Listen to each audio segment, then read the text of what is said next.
Who was William James Sidis? Some people say he's the smartest man to ever live. His IQ was so high that no one ever believed him, even higher than Albert Einstein. And why did he die as a poor office clerk? William spoke about 25 languages, and he had an IQ that was 100 points higher than the famous Albert Einstein.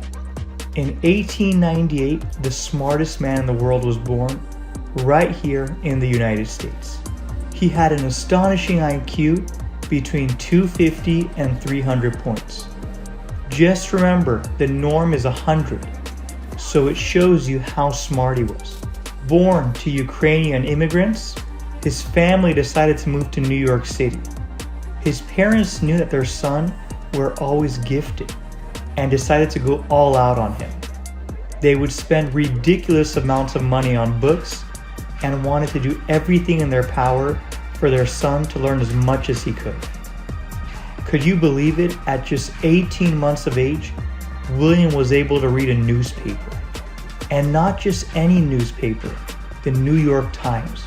At just 6 years of age, he spoke English, French, Russian, Hebrew, German, Turkish, and Armenian.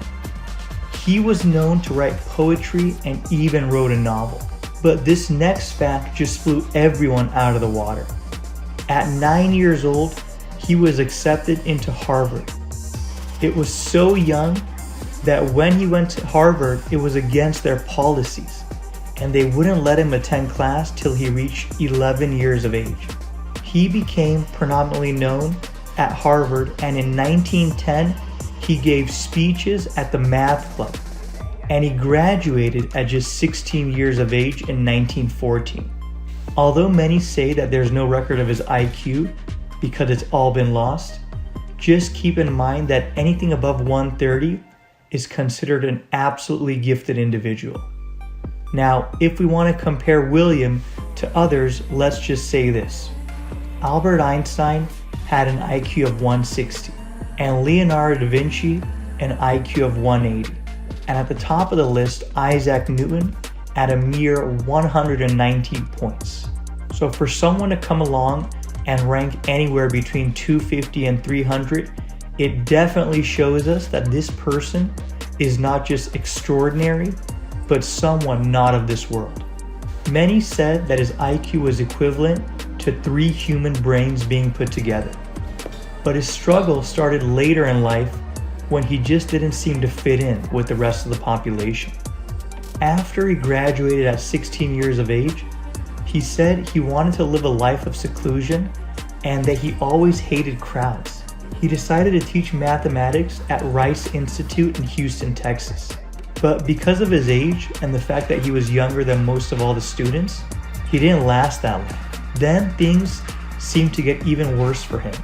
At the Boston May Day Socialist March in 1919, he assaulted a police officer and got sentenced to 18 months in prison. Even after that, he decided to take on many mediocre jobs, such as a simple accountant, but as soon as people would find out who he would instantly quit. Even when the New Yorker ran an article showing how smart he was, he instantly started a lawsuit for a state invasion of privacy.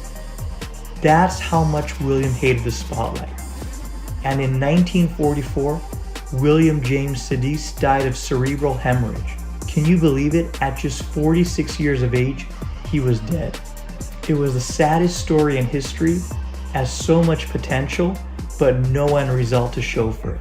Please comment below if you know anyone who has a similar story to this, a borderline genius, or just a plain genius that has not accomplished anything in life.